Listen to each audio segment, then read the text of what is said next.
My people, now good evening. Now welcome to another edition of Edo Mudia, a program where we talk about sports, politics, happening for Africa, diaspora issue, and any matter where it interests people for the diaspora.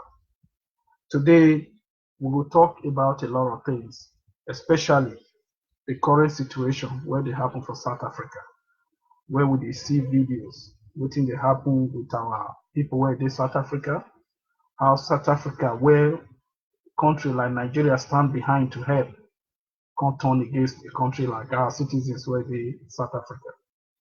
So we'll talk about that one, and we will bring in the Secretary General and the group admin stroke coordinator of Great Benin origin. His name Mr. Ogieva Uwagboe. Mr. Ogieva Uwagboe, they live from Spain. He be among those where they organize this Great Benin origin. We want to know more about Benin culture. We know say there are lots of different fractions of Benin cultural heritage group where they go in between the world, especially those of us where the diaspora. So one ask them why did they say they form this body and what this body get to do. We know say they just conclude the Edo Convention again for America last week or so. Why then they hold all this convention? Why things like that? What will be the benefit for the Edos and for people where they back home? And this one is some of the reasons why we want to bring in this great man. They tell us what in the organization they about, the plans where they get for our great city, our great state, our great kingdom, Edo. So maybe some of the things we'll talk about.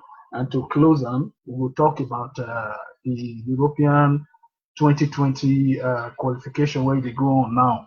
So we'll look back to some of the game, especially the game of the year, the way they call it. Down at the game where German and the Netherlands play on Friday. It was end-to-end stuff, and at the end, Netherlands they came out on top. A beautiful game to talk about. So make I not do much preamble. May I not carry on too far. Like I said, Mr. Ogieva will join us, and we'll talk about this issue where they go on for South Africa. What is our government fit do? What our government could take support us to? On this note, I will bring in my Middle East correspondent, Stan, the Israel, and from Israel, he will join us for this program where we'll talk about this issue for today. Stan Osadari, welcome to Edo Media. All right, thanks for having me once again, and good evening to viewers from all over the world. What you appear there? Hello? I said, what did they appear for your side? What did you appear? Everything they fine, no, nothing appear. Everything they very, very fine. So it's weekend. Yeah, our weekend not finished, so the week they start again. So everything they very, very cool, good. Thank you. I know say most start on a positive note. I know say they watch Nigeria, they play basketball team for basketball World Cup. Nigeria, they play China, Abi. What will be the happening where they go on there? Okay, Nigeria play today. Nigeria play China for the basketball World Cup. Nigeria won China with scores. Just a minute, I will give you the full scores of that match. Nigeria team really played well. It was 73 to 86 in favor of Nigeria. So it was a very, very good match. Some of those players, they be home base or they be American base. I think most of them, they play for NBA and some they play for Europe. So I don't know whether they get local, some of them for local league. I don't know. I don't really get so much information about the thing. I can understand that because if you look the way Nigerian sports they go currently, now Nigerian importees now they play. So those of now I get picking for abroad, when I train for picking well, if you know if you play for the country where they for any sport, when I bring and come, we need them back home. Thank you, Stan, for the update. Now, more hold matter for where matter hold leg. Over the week, we don't see a lot of things where they happen. You know, say some time ago, we discussed this South Africa issue here too, and the thing don't start again. What did you see during the week about what did happen for South Africa, and what did you tell us about that? What did happen for South Africa? And a very terrible thing, very, very terrible, and not the why the thing really did terrible. You see, not the first time when the thing happened, not the second time. So it don't be like say this thing every year. Now Nigerian people they wake up, they attack foreigners. They attack Nigerians and some other African countries. They attack. And for the videos where we see very, very disturbing videos. To go in details, I don't know. And I hope say not me only me see everybody see and my videos will don't go viral for the world. So those things and things we know we're not supposed to happen for 21st century, they burn people alive, just beat people till they die, people they jump from upstairs. So we see so many disturbing videos. Yeah, my people, if now see some of those things, we want to hear in our comments. Why South Africa they turn against foreigners? And what you not think say we where they turn against, especially Nigerians, we still get South Africans or Nigeria. What you not think say be the best way to solve all these issues? We're not sure say to retaliate now the best thing or to wait for our government to happen. Stan, we they see all this video. The way where they not say I get conspiracy theory here. We they see say South African government, police, see say people they rowdy for street, they not fit involved. You see say that one a nice thing where their police no one stop all these things. First of all, I think the police they don't do enough. From my own belief and from what I see for some of the videos, the police not do enough. Now I want from what I saw from the video. And another thing again, the assistant commissioner of police, the comment where he make, just make a show say the police also they support what they really happen there.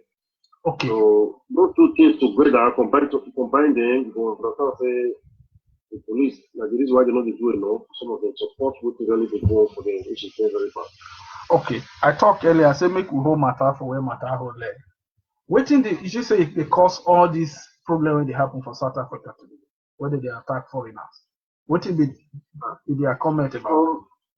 From what they talk, the nation they say so many things, and let's see, you get called there. Talk on. Okay. So they say so many things. One of the comments when they make, they say foreigners they can't take their jobs, they don't get work. Another thing they say foreigners they can't drive big cars, they live good life, they suffer.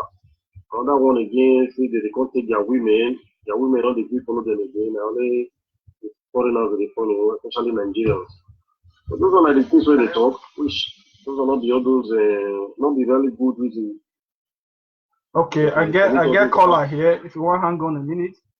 Hello, you're welcome to Edo Mudia.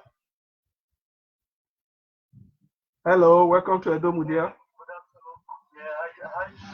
Yes, good afternoon. Can you guys hear me? We can hear you clearly. Yeah, first of all, let me just say this to you. I like that outfit you are wearing, and it really does represent. Thanks a lot. Secondly, how is everybody doing in the house today? We're grand. Everything is fine. Thanks. So we are discussing the issue of South Africa. You saw Yes, very well. I heard it, and we saw the killing, the atrocity being committed in that region, that part of Africa. And to me, it's not very interesting to discuss such a thing. But let me quickly say this. I don't know why we forget so soon when history starts repeating itself. A lot of leaders, a lot of people that have vision about things that is going to happen in years to come has already said this. You remember Peter William Botha of the former South Africa president? Yep. Okay, he said this. He said this before he left office. He said what he said is being displayed in the world today and in most of black countries, especially much more in Africa. Botha was the former president of Africa, and he said, black people cannot rule themselves. They don't have the mental capacity to govern a society. They hate themselves. Give them guns, they will kill themselves. Give them power, they will steal all the government money. Give them independence, they will use it to promote tribalism, ethnicity, poverty, hate, red, and killing, and war will ravage the country. Is it not what is happening today? Let's ask ourselves, why are we killing ourselves? Because there's no law. But Mali once said, let's unite.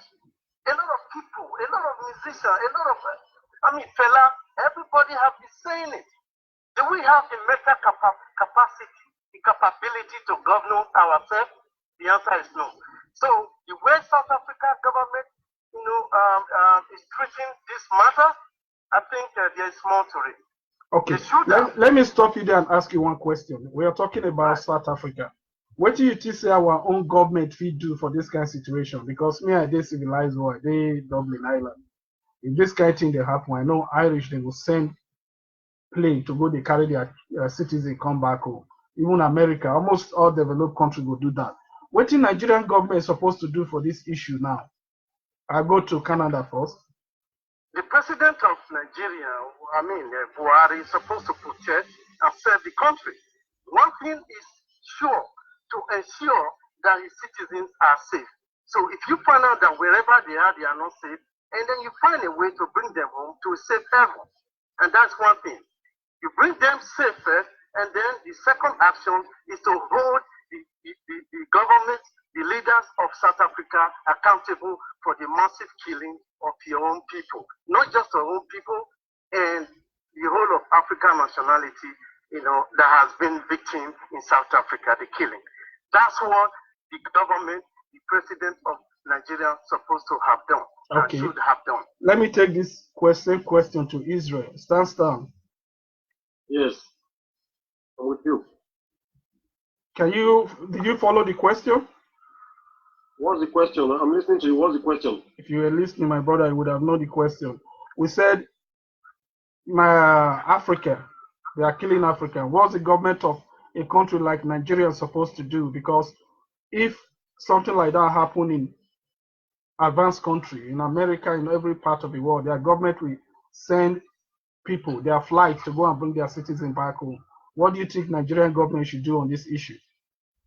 I think first of all, before sending the flight or whatever, I think Nigerian government haven't done enough, because first of all, this is not the first time this incident is happening. So they've not done enough. And when your government or your president is not taking any action about any loss of their citizens, this is exactly what you get. And before going to South Africa, let's talk about what happened in Nigeria. It's like we are just being carried away about the present situation. Yes, there is killing in Nigeria every now and then. I've never seen the president of Nigeria coming out to criticize this kind of killing. You think there is difference between Nigeria being murdered by South African or Nigeria being murdered by Boko Haram or this man? I don't see any difference in it.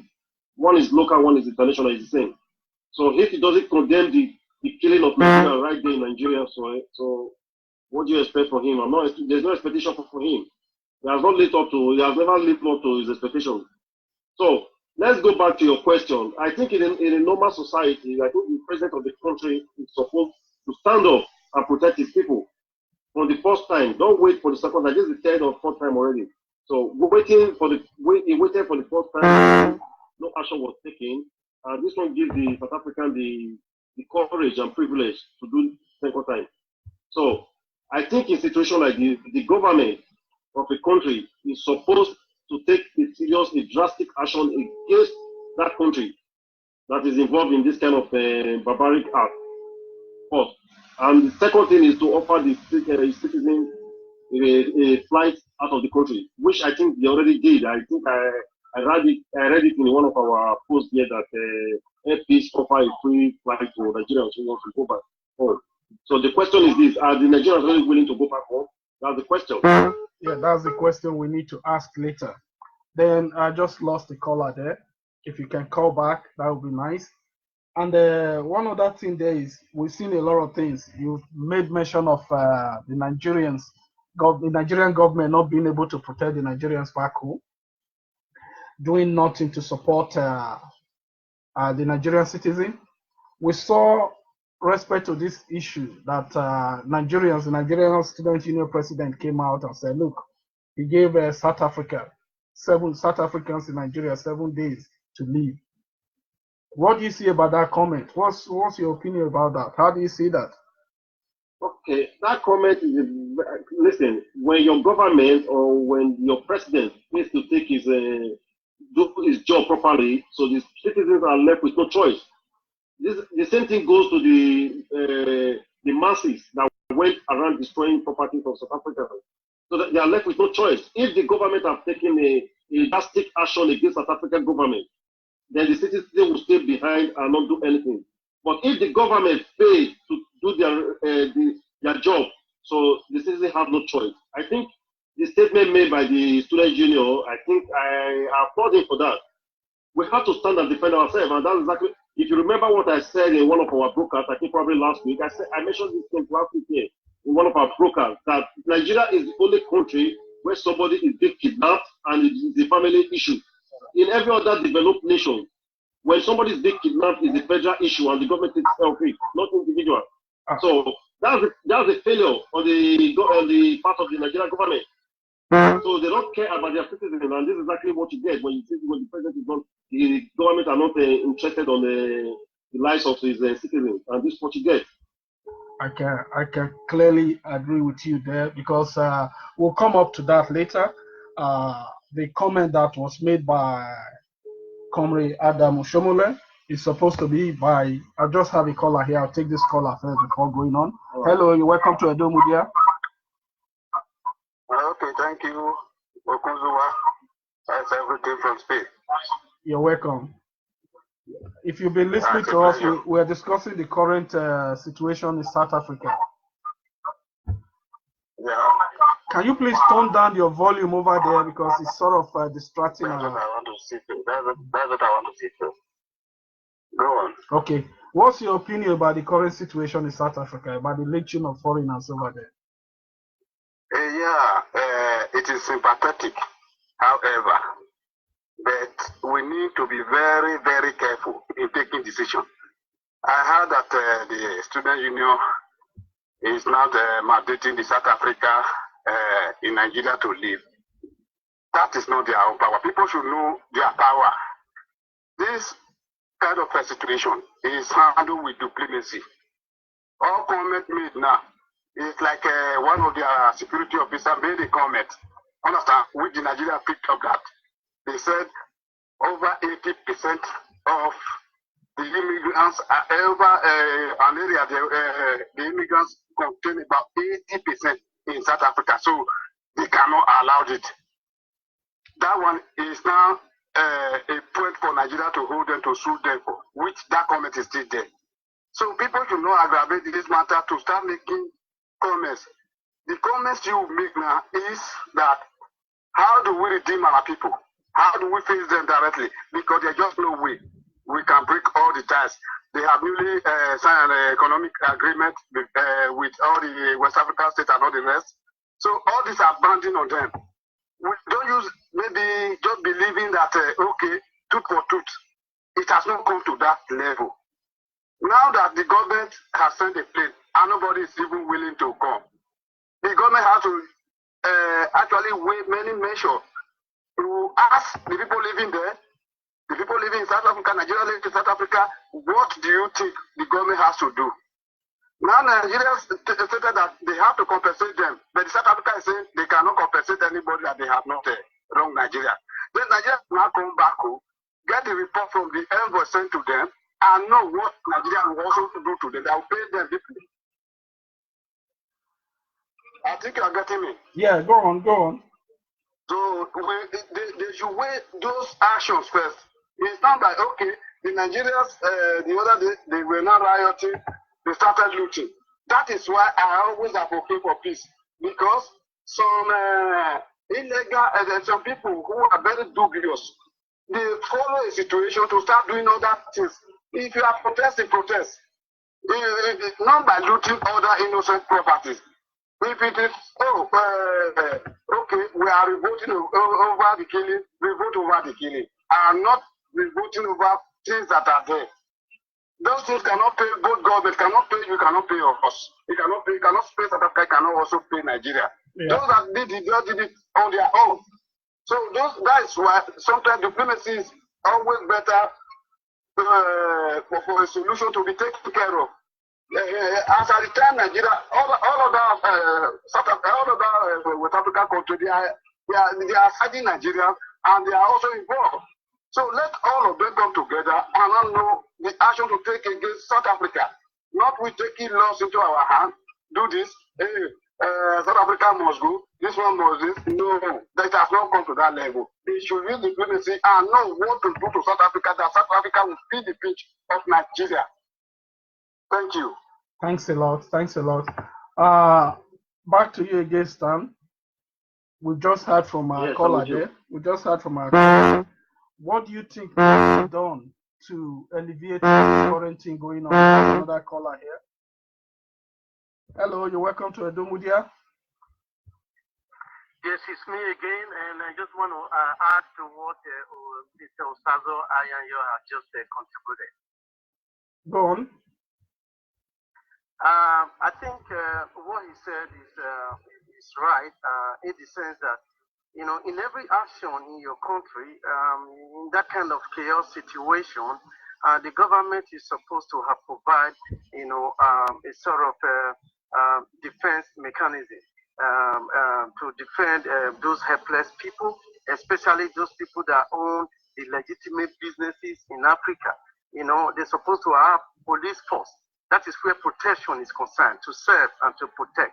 You know, they didn't react promptly, they didn't react swiftly, and the looting and the killing wouldn't have been more severe. You know, so again, what he just said is the right action in the right direction. The government is supposed to have act swiftly to protect those innocent people that were killed. You know, in the quest of whatever is going on in South Africa. So let's not just Nigerians alone. There are so many other nationalities that were involved that has been a victim of this killing. So we have OAU, Organization of Africa Unity, and this is where they have to come in, sit down, and then take the appropriate action against the government of South Africa. So I think that's what I have to say. Thank you. I couldn't agree with you more because on my own part, I don't think say they right. Even the way we born things for Nigeria, I not still to say although the killing and everything is getting out of hand, I not to say they right. Like some of the buildings, MTN where we born. But remember, say our people they work there. what we can do, like Oshomole said, we'll listen to that. We ask our Middle East correspondent about that later. But at this point, we will leave this matter. We'll come back again later. We will bring in our special guest because we will talk about Edo culture, Edo issues. So we want to talk about Edo cultural issue now with our guest where we announce. When we finish with our guest, we'll come back to this South Africa issue again to discuss this issue where we discuss now. We're not saying something where you will catch a lot of attention. So we're very ready to talk about that. Stan, I don't see how Nigeria go keep their eye on those say at the top say not be the right thing. They are not see how we go close our eyes. Maybe some of these things they happen for Nigeria. I don't know how you see that one. First of all, like I told before, my way of looking at all this is completely different. If the right people are supposed to take action, they don't take action. So the masses are doing the job for the federal government. So I think the federal government should applaud the masses. I think there's one thing that you people fail to remember, or you people have forgotten. This is not the first time. It's not the second time. Somebody being burnt alive, his property destroyed, and then Nigerian government has never done anything. Then now we are now putting fingers on the masses who took laws into their hands. They don't have choice. We don't have choice. If the government have done their job properly, I don't think the masses would have taken matters into their hands. Okay, Stan, we'll come back to that later. I have on the line Mr. Ogieva Uwagboe, the Secretary General, Group Administrator, and the Coordinator of Great Benin Origin. Mr. Ogieva is joining us from Spain. And Mr. Ogieva, would they speak Edo, would they speak Pidgin, would they speak correct English? Anyone where you sabi? Okay. Maybe you help us to wear because we're very proud of our cultural heritage. Yes. Welcome to Edo Mudia. Yes, thank you for the invite. Wawese, Edo Audio. Edo, Zerita where Oka Kumiami work, so Edo is our identity. So we are proud of it. So if you want to speak it, or you should be proud of doing so. So really, when the Malaya is a very so so thank you very much for inviting me to the program. Thank you. That's one of the reasons we set up this program to link up with the Edos, and our program is totally different from any other program on Facebook and YouTube. And on that note, I will also invite you to share this video and please like our page and subscribe to our YouTube page. So make we hold matter for where matter hold leg. Great Benin Origin. Why the name Great Benin Origin? You see, Great Benin Origin. Why the name Great Benin Origins? Great Benin Origins, it refers to all ethnic nationalities that were part of the old Great Benin Kingdom. In the past, in the time past, we had in the south, in what we today call Nigeria, which is the amalgamation of the north and south by Lord Lugard in 1914. So before all that, we had in the south, which in the past they were operating in kingdoms. So we had in the south, which is the southern Nigeria, a very great kingdom, that existed before Nigeria was put together. And that, at that very southern part of Nigeria, one of the greatest kingdom, or the greatest, should I say government now, or the politics that existed in the zone was the Great Benin Kingdom. And, like we now see it now, we are now viewing it now, it was different like in the past. So in the past, nearly the southern part of Nigeria were all covered by the rulership and the cultural influence of Great Benin Kingdom. So the idea of Great Benin Origins is trying to unify all these ethnic nationalities that were once part of this Great Benin Kingdom of the past.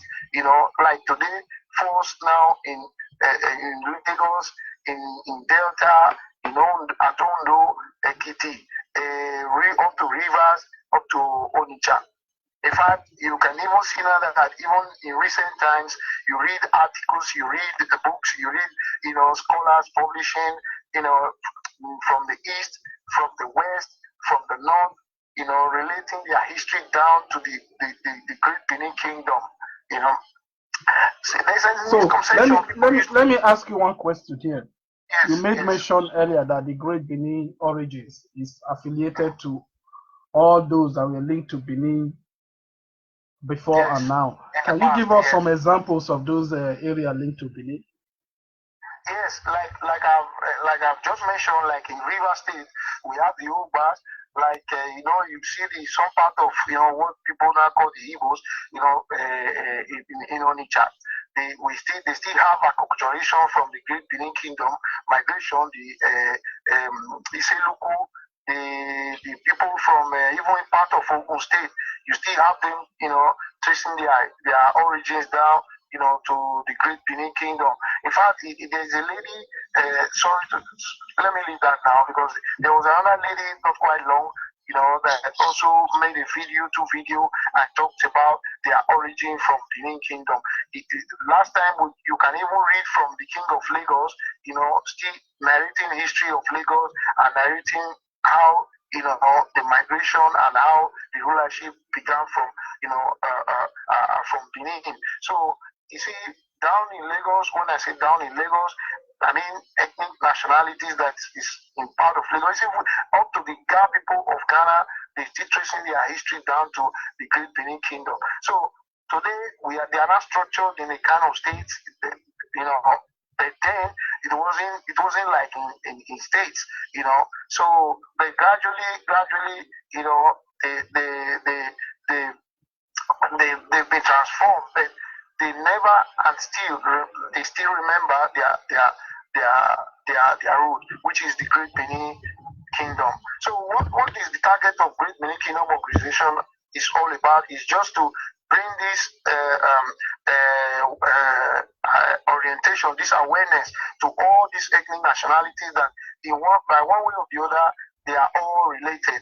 That in one way or the other they were together, and there is need for them to forge together and work together for their cultural and economic development in Nigeria. So that is just it. Thank you. We learned a few weeks ago that you guys had a convention in Rome also. Yes, you see, like we have most of our communications, because it's a global organization. Most of our communication outlets are through Facebook, through WhatsApp group, especially WhatsApp group. So we only have one day in a year, we meet from all over the world, So and that one day is what we normally call our yearly conference. So and that is exactly what we had in Rome, and our conference was last conference was held in Rome, in Italy. So the last year was in Belgium, and this year was in Rome. So we normally have one day in a year which we use to come together from all over the world, from all continent, from Asia, from America, from Australia, from Africa, from Europe.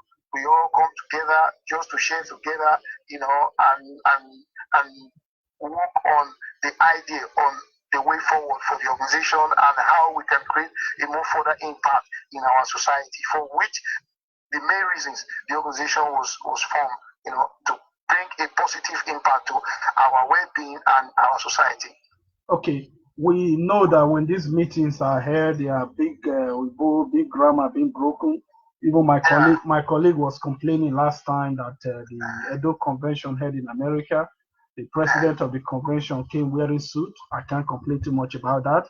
The opening wasn't even done in Benin. Nobody was speaking Edo language, things like that. So all these things you guys are doing, convention and things like that, what's the outcome? What's the benefit of that too? Oh, thank you very much. Thank you very much. This, you now make me go back to some of the basic factors and principles that make Great Benin Origins Diaspora Organization very, very different from every other organizations. I belong to a cultural organization here in Barcelona, Spain, and we have a lot of cultural organizations, that is all over the places. You go to Italy, you come to Spain, you go to Germany, you go to everywhere. We have all these cultural organizations everywhere. But why Great Benin Origins Diaspora Organization is very, very unique is this preference we give to, the value of our culture. For example, you can discover that our president, which is Madam Meg Okao, she's an icon. She's an icon of culture. She always make it clear to us that we should be proud and we should promote our language, which is our identity. Most of the time you see her communicating, she's always using that Edo language, and in fact, she's so good in it, and she has been able to prove to us that being a president of an organization or working as a leadership of an Edo organization, it isn't all that right for us to just always talk English and talk in another man's language. That it's also good we present ourselves, from ourselves and in ourselves. That is, use the language which is the Edo language. Another thing that makes GBO, which is Great Benin Origins Diaspora Organization, unique is that we value women in leadership. You understand? If you have a president which is a male, you must have a vice as the female. Or if you have a president as a female, then you must have a male, as the vice. So, Mr. Ogieva, I understand what you're saying. We're talking of gender equality and things like that. But let's go back to the question again. From all these conferences and the convention you guys are holding, what's the benefit? What would our people back home benefit from that? First of all, before you create any impact at home, now you have to first of all get the diasporas together.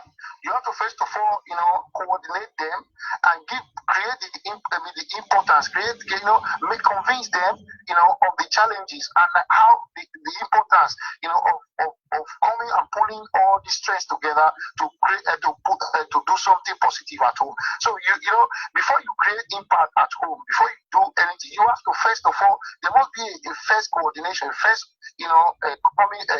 putting ideas and all together. Yes, your question is not as if I don't understand your question. Great Benin Origins organization is just a new organization. We have done a lot.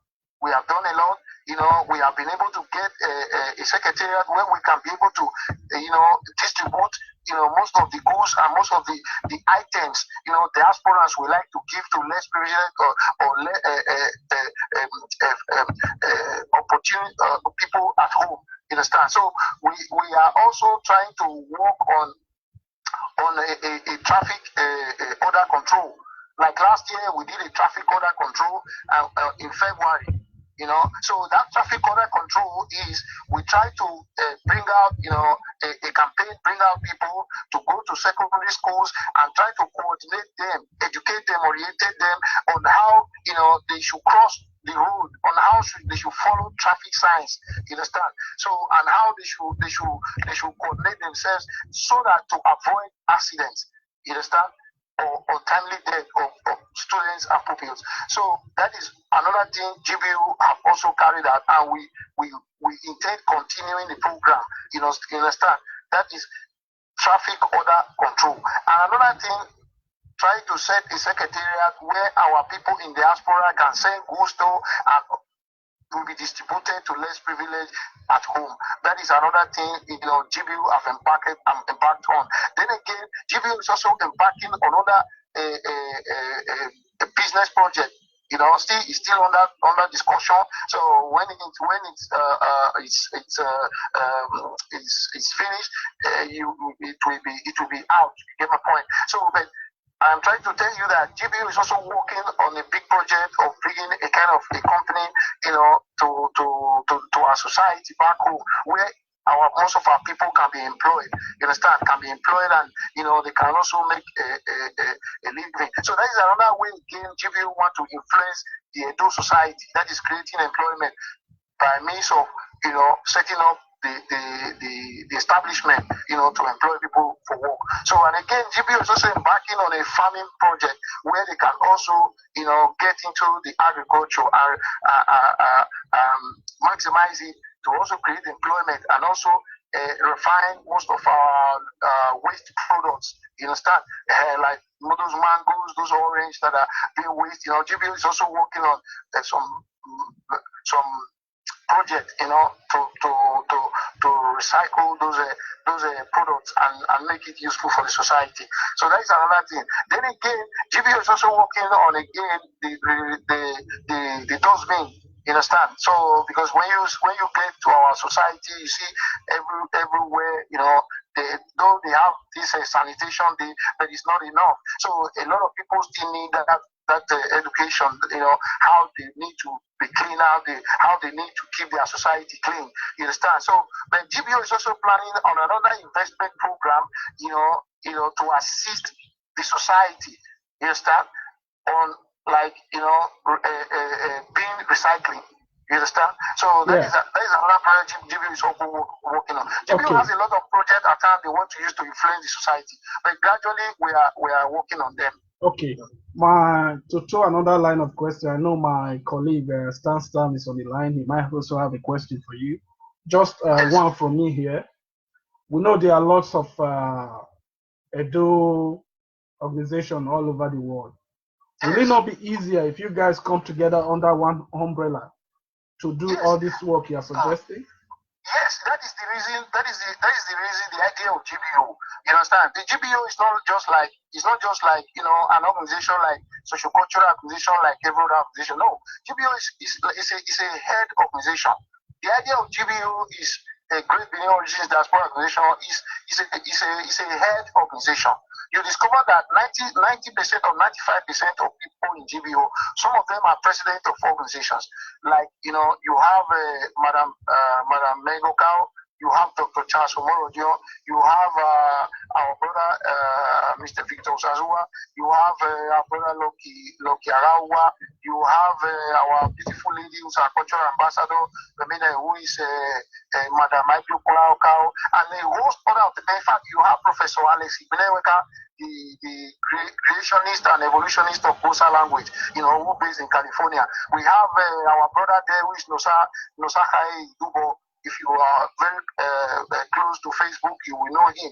So he's a bona fide member of Edo Son that is always promoting Edo culture online. So so a host of others. You understand? GBO for now have about 20 executive members and have three or four committees. You understand? All working together to make sure the organization come to realization. There is a head organization to handle all other organizations. This is the idea of GBO. The GBO is exactly pursuing what you just talked about. That is to be a head of all other organizations. Stan, do you have any question for our guest? Yeah, sure. Mr. Ogieva, thank you for joining us on Edo Mudia. Yes, thank you, sir. Okay. One of the questions that I have for you is that how old is this union and what has the union achieved? That's one of my questions. And the second question is this: what are the challenges that the union is facing, if any? Yes, the first question, you see, it started last year. And GBO, was initiated by Uwagboe of GBO. So I've written a book which is called The Genesis of Great Benin Origins. In that book, you get to read about the genesis and how, I came up with the idea, and I tried to pull everybody together, of this idea of we putting our heads together. What challenged me was when I look at, Spain, I look at Italy, I look at Germany, I look at all over Europe, because I've been here now for a long time. I see that we have a lot of professionals here in the Western world, and that professionalism is not actually reflecting so much in our society back home. So there was need for for a push, for a call for everybody, to come together and bring in all their talent or whatever they know, and see how we come together, put our heads together, and make an impact in our own time, in any way we can, So, and a lot of people bought into this idea, and we all put our heads together, and today GBO is a living organization, and with a lot of professionals and professionalism being applied. You understand? So GBO is about a year old. Like you can see, last month we celebrate our 1 year anniversary. It was inaugurated in Antwerp, in Belgium. That was on the 9th of June 2018. So the organization is just 1 year. You understand? So even though, like your second question, that takes me to your second question of saying, what has he achieved? What they have achieved, like I've told you before, Go on. There is a noise in the background, please. Okay. Go on. Like what I was saying, I said the organization was inaugurated on the 9th of June 2018. So last month we celebrated our 1 year anniversary. So the organization is about 1 year old. Okay. Then again, what have they achieved? Yes, like I told you, February this year, we organized, a traffic order control in Benin City, in Bubahi, at Sample Road, and if I can remember, another one at the Upper Sakumba. So we sponsored some students, we sponsored some volunteers, we gave them shirts, and they helped for the traffic control, and they went to some of these primary and secondary schools, and in the morning, and they controlled the traffic and tried to control the students, the pupils, to cross the road, and everything was done orderly, and they were taught again that when they want to enter the bus, they have to stay on the line, they have to stay orderly, they don't need to rush, they don't need to fight, they don't need to do anything. So that traffic order control, was also recognized, and in fact everything went on well. Then again, like I told you, we have a lot of projects at hand. When you are planning, to set up a company, you are planning to do a very big project, you need time to plan it out. So GBO is working on a lot of projects, a lot of plans that 1 year is just not enough to make everything actualize at once. Then again, we have been able to open up a secretariat. We have been able to work on, trying to get a place. Go on, we can hear you. Yeah, to set up a place where, people there at home can go make their consultation. If they need any assistance, they can go there and as well state their complaints, their reasons or whatever their complaints, and it will get to the headquarters. You understand? So then we can also see what we can do and how the organization can assist them. So that is just that. So GBO have achieved a lot. I've achieved a lot even in 1 year. We have been able to inaugurate our Benin GBO. We were able to inaugurate our Lagos GBO that even the Oba of Lagos, sent a representative. So a lot of people are getting to know about the organization. A lot of people are getting to be part of it. A lot of people are getting the awareness, of the reason why they have to be committed to an organization that stands to bring development to themselves and their society. Stan. Yes. Thank you, sir, for that. Thank you for those. So there's another question that I asked. I said, what are the challenges if there's any? Yes, like a new organization, we still have the challenges of getting, the competent personality for a specific job. Okay, so for example, like now when you are pulling people together, getting to design this kind of a big project of development and advancement, both cultural, both economic, both technological, we are still lacking in personnel. personnel, qualified personnel to handle some certain part in the organization. So that is one challenge we are facing. Then administrative wise, try to coordinate an organization that is, should I say, universal, that cut across continent. There is a big challenge because, we don't stay in the same country, and laws are different. People are with different ideology, different culture, different way of reasoning. Sometimes when you bring a discussion, you have a lot of people bringing their different ideas, their different critics and all that. But then, what makes GBO very good and interesting is they have what we call the Executive Council. The Executive Council is the highest decision-making body. This is not an organization where probably you have a president and the president will just be the one dictating for everybody. No. The Constitution of GBO states that the Executive Council is the highest decision-making body. That is, it's a collective, it's a kind of a parliamentary leadership. A parliamentary leadership where, this collective, everybody reason. If you bring an idea, everyone will reason it together. We try to see the best part of that idea. We reason it together and we see that to bring out the best part of the idea. The one that is the best, everybody will have to vote on it. We count the vote. Look, if you vote on this project, please, you see this thing will be better. You cast your vote. So people can reason. So people cast their vote when they see it is positive, when it is good. Another thing we do again is we also donate based on project based. Project based in the sense that we give the people the information, everything about what is to be done and everything exposed. So people who want to give money, who want to donate or who want to support the project, they see exactly what they are donating for and see exactly how everything is done. So it's an organization we are trying to bring up now, trying to imbue that responsibility into our people, trying to make our people understand the need for them to be, accountable, the need for them to be responsible, the need for them to be doing, what it ought to be done. You understand? So GBO is unique in this very part, and because our people, the way they have been organizing organizations have been a bit different. So we are facing that challenge of people getting acculturated with this idea we are bringing up now of this parliamentary decision making of an organization where Mr.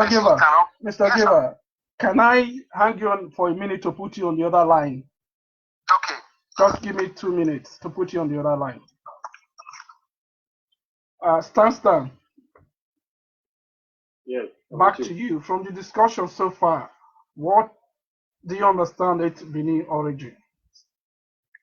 Like what it said, my understanding is that the union is pretty new, and their purpose or their aim is to develop or to head back up, which aligns with our policy as well, the Edo Mudia.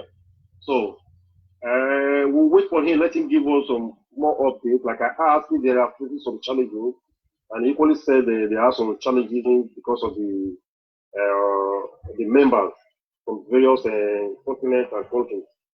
So I would like to hear more from him, but he can explain in details if time will permit us.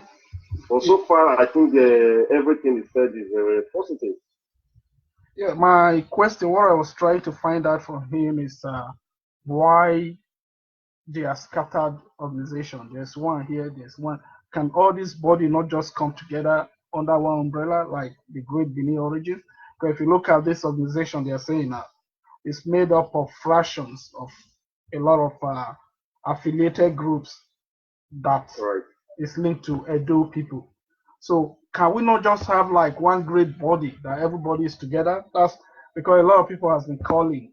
I wanted to free the line, put you on the same line with us so that we can have contribution to this. I guess I'm getting some text messages for people who wants to add their contribution to that. That's why I wanted to swap him over to this line so he can join us on this line. And I'll say he's not going to his phone now. So we just carry on with the former issue we're discussing. We'll go back to that of South Africa. if you look at the comment of our man Adam Oshomole, what do you make out of what Oshomole said about South Africa? Because if we are looking at about all these organizations we are talking about, they all still link together. If we start educating that was my next question I was going to ask him. If we start educating our people back home about what is happening abroad, I think the pressure of traveling will be relieved from some of them. I don't see how you see that. Okay, going back to your question about what Oshomole said, I think what if the APC National Chairman said that Oshomole said, I think it's very, very encouraging. And these are the kind of speech we be expecting our leaders, to step out and say something, just keep it mute. Hang on, I have a caller here, Stan. Hello, okay. You're welcome to Edo Mudia. It's a pleasure. Yeah. Back again, Osazua. Thank you for calling us. From the. Can you please talk a bit louder? Okay. From the great Edo origin secretary speech. Are you getting me? Yeah, go on. Okay, from the great Benin origin secretary speech. Go on. I would have wanted to ask him, at least in our association like that, to be having a well-specified aims and objective, and two, the scope of membership. The next is how are they sensitizing the Benin origins in the Western world? How are they sensitizing them to get into the project? And two, we talk about confidence, which is the major problem about our Nigeria and even Edo people. The confidence is not there to announce a program. There is no confidence build up in one or the other because some of us are not actually, because we are clamoring for good leadership. We first of all assess ourselves. Are we good leaders of our home? Are we good leaders of ourselves? If you are organizing an association is something, a kind of sacrifice, self-sacrifice, like Jesus Christ. You want to go and do this, you want to go and implement this thing. I heard we were talking about maybe sending gifts to some areas and everything. Because the confidence is not there. It's like in this Western world now, the characters organize for us such a thing, they carry it to the real destination. But the confidence of our people organizing such a philanthropic organization and the thing getting to the destination is another problem. We had in Nigeria when all these refugees camp in Nigeria, these displaced people, some trailers were diverted that were supposed to be food that were supposed to be carried to them were also diverted. I think you are getting me. Yeah. How much we that are here understand that even our credibility is even worse than the leaders we are crying against. So that confidence, they should build up confidence and have some membership drive and know the major aim and objective, so that they will have a complete constitution mapped up by people of disciplined character, leadership, good leadership quality. Those are the things I would have wanted to advise him on. It's not just by lumping all programs upon program. It's like you are telling, let us link up together all other associations so that they become one, and so that they will face a good program, which people will see that yes, this program is actually a self-helping program and it is going to help in the development of the state and even the Benin. Thank you. Thanks a lot. Thanks always. Thank you. Okay, I think our caller hit the nail on the head there. Mr. Ogieva, if you're still watching us, we are trying to reach you, but we can see that your line is not, you're not going to your phone. So if you can give us a call back, we'll be happy to put you back on. And we'll go back to Adam Oshomole. The comment he made as a party chairman. Was that comment supposed to have come from a party chairman or the president of a country? Stan. Yeah, but when you have a incompetent president, what do you expect? So somebody has to speak for him. I don't think, like I always say, Boris is not the right person for the job, and the government person for the job. So he can't speak. So somebody has to stand up, and the party chairman has to speak on his behalf. And that's exactly what he did. Yeah. So can we go back to the statement? From your understanding, what was Adam Oshomole trying to say in that statement? Oshomole totally condemned the action of the South Africans, and he also mentioned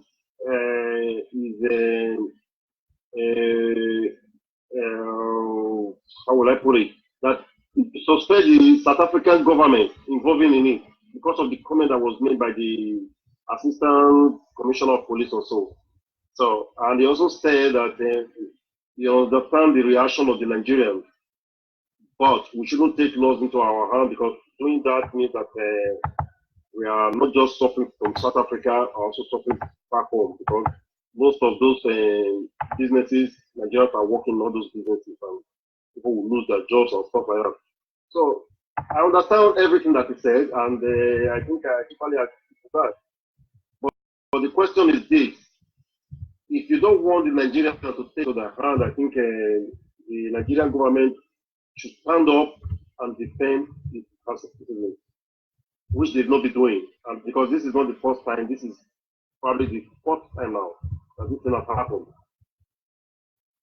Yes, it's a pity that nobody's really looking into all this now, and I think this has led to a lot of issues happening in Nigeria, like the President Union calling from a total deportation of all the South Africans in Nigeria, for some of the Nigerians taking the laws into their hands.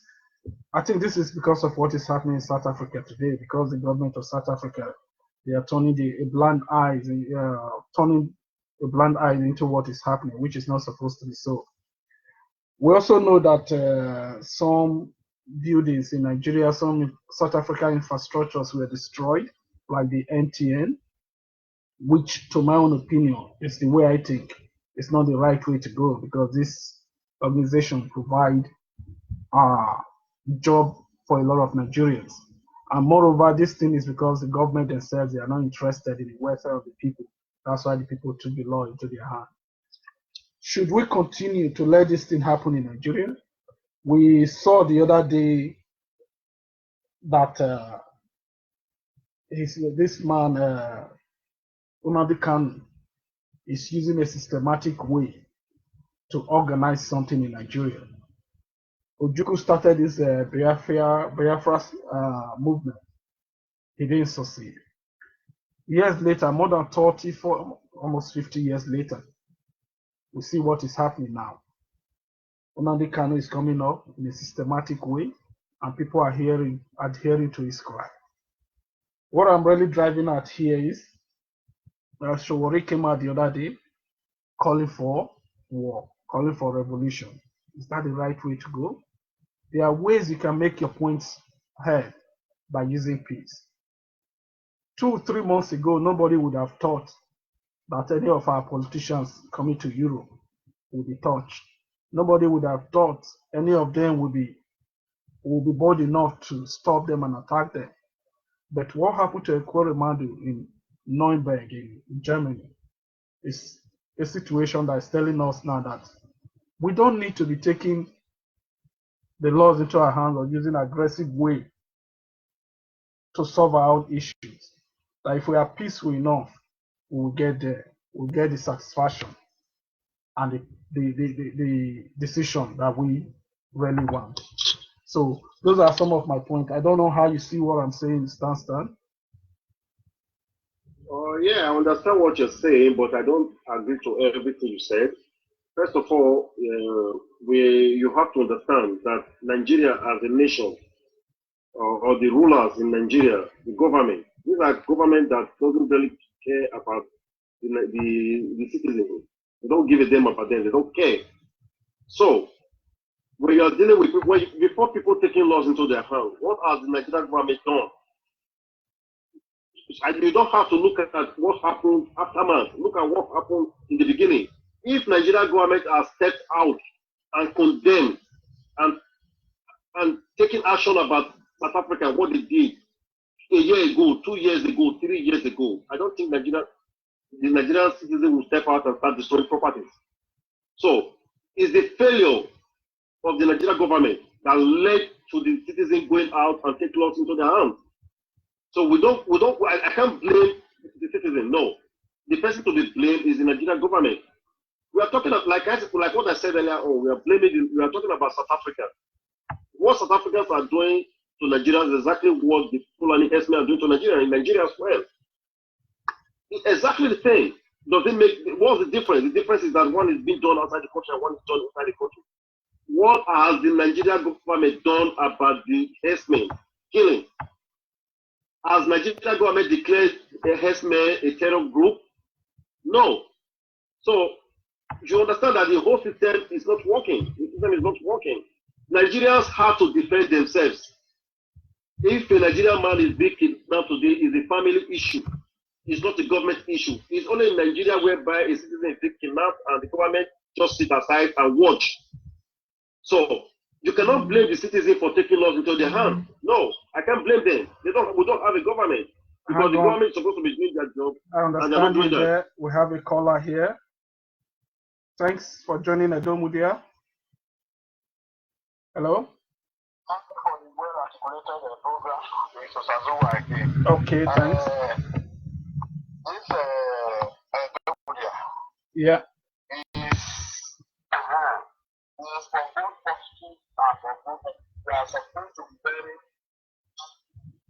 Can you talk loud there, please? We are supposed to be very neutral in whatever we are discussing. Yeah. Especially in terms of crisis management. Yeah. If you have read about crisis management and look about the cases of war in everywhere, yeah, no one has ever paid. No. At the end, it's a loss to both parties. Yeah. All these people clamoring for revolution. I bet you they have never made a name in any way. No. The name they are just making, they are just using people to just clean their selfish head. Assuming Showore is going to be a minister today, Showore would not be talking about revolution. No, I agree with that. Yes, our leader, our son, Femi Falana. All these people who say they are activists, this is when they make their money when there's crisis, especially the lawyers. Yeah. When there's no crisis, when there's no quarrel, the lawyers cannot make money. So the judiciary are making money now. They will always cry and tell you this thing is bad because the more the gravity of the crisis, the more they make money. When Falana contested for a governor before, he never won because he knew that positively he is not going to give up to them. During those days, I think somebody that was the director of People's Bank was one of these Nadeco people. But today, People's Bank is no longer existing. They took all the money of people and ran away. It was a federal-owned bank. All these people that is crying are like even Chicano, we are talking about Chicano. Once he has been able to make his way, he is coming to trample on the masses again. None of these leaders that are crying today, none of these people that are crying today that you put in the matter of leadership, that will get it right. The basic thing is that preaching peace and solving solution with a systematic approach is what matters most. Everybody has a responsibility to this thing. If you say, oh, the people of those states are not employed, they are serving their this, the little you can do. If it is only farm of 2 acres that you can even do, and you employ 2 people, those people will be said to be employed. Because our environment is a place that is free to operate businesses without much tax. All these people are not targeted targeting their people to say, how do we engage them? But they are just targeting them, oh, follow me, let me get leadership position. That is all I have seen from anyone crying outside this country. Let us be frank to ourselves. The leadership are bad. We Nigerians, we are bad. Basically, we just know. Even we that are talking now, if you are put there tomorrow and you are hard on them and they not teach you some different system of doing things, before you know it, you are already rough. You will not even know what you are saying. You wouldn't see people that are in your back again. Except you take the will of God before somebody can stand out of the system and say, yes, I'm standing for this. Once the system is against him, he will say, no, I voluntarily retire. I am voluntarily withdrawing from this government. In Nigeria, don't see anybody voluntarily withdrawing. You cannot see. So that is what I am saying, that the fluency matters most, and we should use a systematic approach. It's not by all this revolution or crying here and there to go to cry to the other one. The people that are dying at the end, maybe you want to make a kind of riot now. It's like you want to carry out a kind of a protest. Some people will die. It's like in Lagos the other day, the same one still died because of this South Africa of 18. So the people that are dying, there are innocent people that people will not even, the people that organize will not even look back to them. That it is what we organize that caused their deaths. I think you are getting me. Yeah, I so quite please, understand what you're saying. Especially with this media, with this our moderation, we should be able to know that we are moderating and trying to look for solution to our problem, because almost all of us are part of the problem. Yeah. So we need to find a solution to the end of the problem. Thank you. Thanks for your call. And I quite agree with some of the things you say. That's why on my own part, I don't want to be a politician. I don't want to play politics, and I don't like it. So those who wants to, they can continue. So just before we go to sum it up, we talked about the issue in South Africa. We talked about the comment Oshomole made, and our special guest also talked about the things that they are going to do on Great Benin origins for the states and how they are going to take the state forward. So just before we go, we made mention of talking about football, about the Euro qualifiers that took place over the week. The most eye-catching match there was the match between Germany and Netherlands. So let me quickly take this caller before we get your results and scores before we talk about the games that happened over the week. Thank you. Welcome to Mudia. Hi, I'm just calling back again. I hope I'm not calling too late. No, just 2 minutes. Okay, just a contribution in addition to what Mr. Sazuwa Anyayo just said. As regards leadership, accountability, and our roles, our responsibility, and that's what I just said.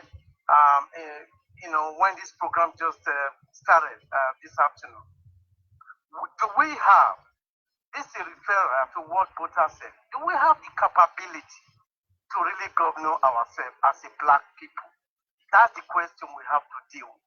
Because anything people are saying now, once they are there, the situation will just be the same. Nothing will change. I quite understand you, but my answer to that is, if we're not given the opportunity to rule ourselves, if we are not given the opportunity to make mistake, we are only 50 years old or 50 something years old, almost, we are not 60 yet, if I'm not mistaken. It didn't take America 60 years to build America. America is still being built today. So give us time. I think we'll make mistake along the way. We'll get it right, instead of calling for colonial master to come and take over again, which I don't really support. Thanks. No,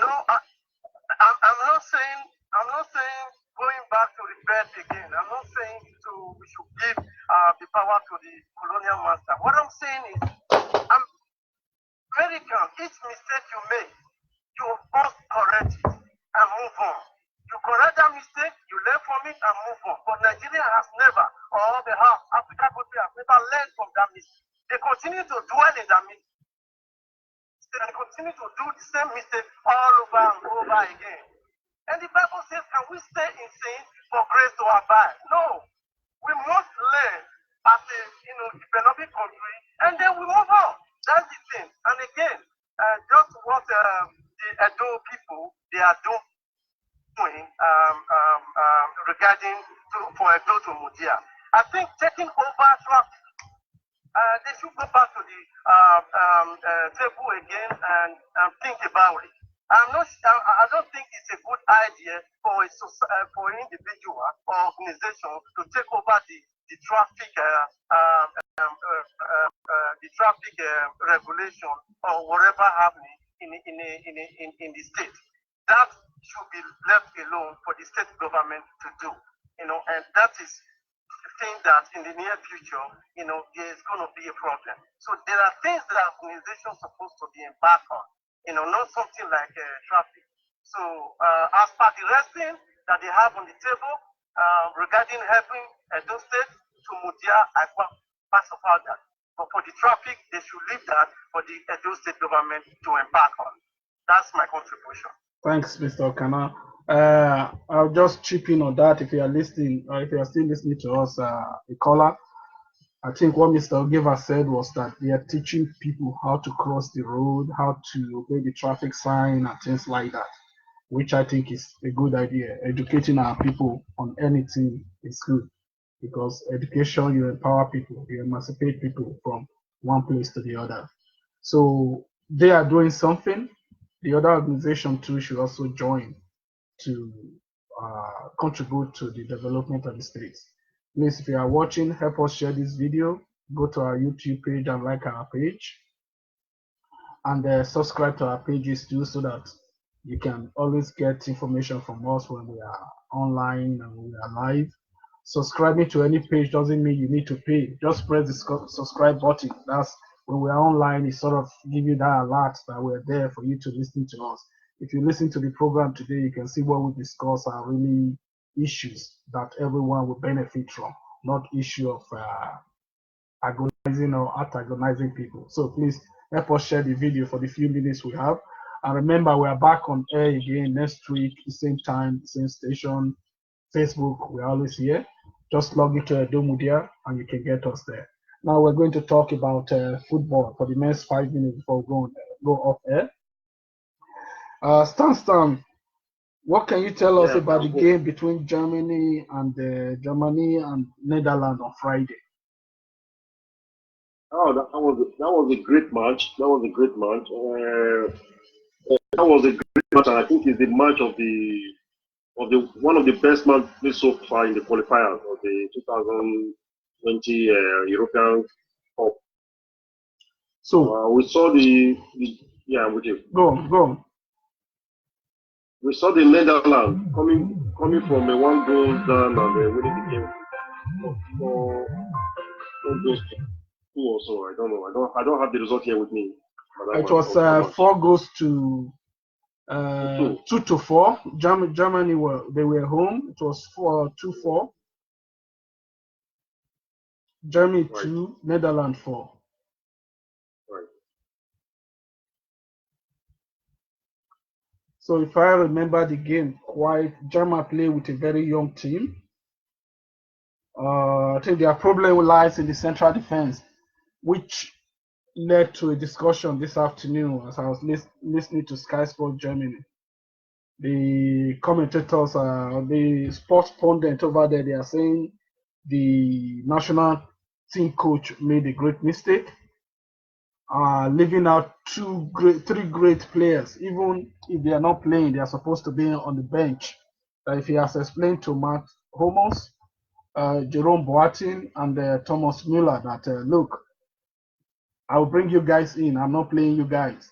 We might need your experience anytime. Whenever we need your experience, we can push you guys in. Not having people like that on the bench, and when they have problem on Friday, there was nobody to call on.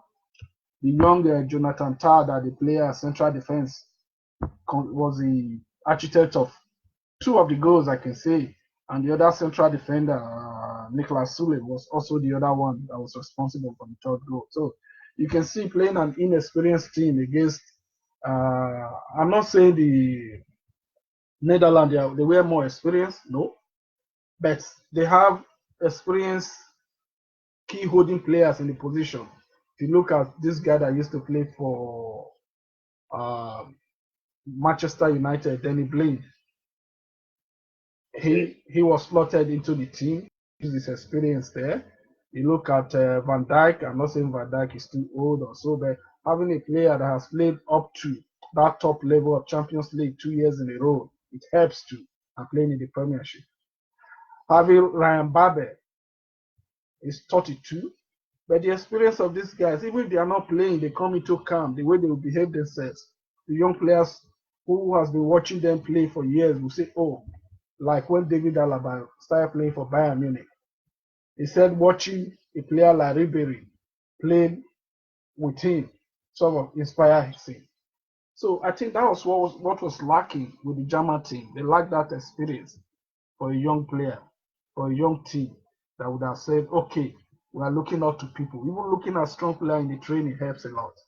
They are playing Northern Ireland tomorrow, so we hope they win. Can you tell us about the other games that we played? Okay, before going to the other games that are on right now, I think I'm expecting from an experienced coach. I'm talking about the German coach. Okay. I'm expecting more from an experienced coach to know that when you are going for a tournament like this, you should always have at least one or two experienced players in your team. Yeah. German team is a new team completely, and I don't see any reason why player like Boateng wasn't in that team, and the other guy from Dortmund, I don't remember his name. Matt Hummels. Why they were Matt Hummels. So you cannot just depend on young players like this, because when the game gets to the 70 minutes of the game, this is where the experience plays the role. Yeah. So I think that was a mistake on his part. Okay, so let me just give you some of the results of the games that I've played so far. We saw Armenia winning Bosnia 4-2, Georgia 0, Denmark 0, Switzerland 4, Ukraine 0. I'm reading it in Hebrew, so I'm sorry if I have to pronounce it the way we pronounce it. Yeah, I'm reading it in Hebrew. So Romania 1, Malta 0. Spain, okay, this one is just on now. Spain 1, Faro 0. Greece 1. Yeah, I'm reading it in Hebrew. You know, everything is written in Hebrew. So okay, don't worry, I'll be calling it out in English. I have to think fast to translate it. Okay, Greece 1, Liechtenstein 0, Finland 0, Italy 0, Sweden 0, Norway 0. 40 minutes of the game. So let me just give you some of the results of the game that we played yesterday. Okay, we saw Kosovo 2, Czech 1, England 4, Bulgaria 0, Iceland 3, Moldova 0, Lithuania 0, Ukraine 3, France 4, Albania 1, Turkey 1, Andorra 0, Serbia 2, Portugal 4. So those are some of the results. And tomorrow there will be other games tomorrow. We'll be having Azerbaijan. Go on. We'll be having Azerbaijan. We'll be hosting Croatia. Scotland will be playing home to Belgium. North Ireland will be taking on Germany. Russia will be playing Kazakhstan. Estonia will be taking on Holland. Hungary against Slovakia. Latvia against North Macedonia. Poland against Austria. San Marino against Cyprus. Slovenia against Israel. So those are the games for tomorrow. I think the game for tomorrow is Poland, Austria. Alaba will be playing against Lewandowski. And I think it's first against second in the group. So Austria need to win that match. I hope like they say in Jama, my Djibouti country, the land of my neutralization. I hope they are able to pull the string tomorrow. When we talk about football, Austrians God save them tomorrow. So, just to sum up today's program, next week we'll be back again with the Premiership, because the Premiership is back on next week, and God give us strength, and so we might Wednesday or Thursday, Star and myself might come out to give a 15 minutes preview of some of the games that will be played over the weekend. We'll look at the three top leagues like we do it every week. We're looking at Premiership, La Liga, and Bundesliga again, because Bundesliga next week Saturday there's a cracker going on. First against second. Leipzig that just picked up football, they don't want to stop. I don't know. It's like they've never seen football before the way they are playing. They are one of the most entertaining teams in Europe now, so that's a match to talk about and a match to look at. We know we talked about experience a few minutes ago, but these are our young players. They've been playing together for 3-4 years now, so the experience is there already. But this season, they just with a young coach. That's what we'll always be saying in this program. Coach matters. I don't know how you see that, Stan. Having a nice coach, you sort of galvanize and make everything gel together. I don't know how you see that. Yeah, in this level of football, I think the person that managed, the coach that managed the team makes the difference. I think in modern football, the matches are won on the bench. Yeah, so that's where the experience is. I quite agree with you. Having a nice coach there that knows what to do and know when to bring players in from the bench. It doesn't necessarily mean that you have to start the match with the best player you have, but you need to have someone in the bench. That's if you look at the German-Holland game, that's where the match was won. When the Netherlands, Roland Koeman made 2 changes to the team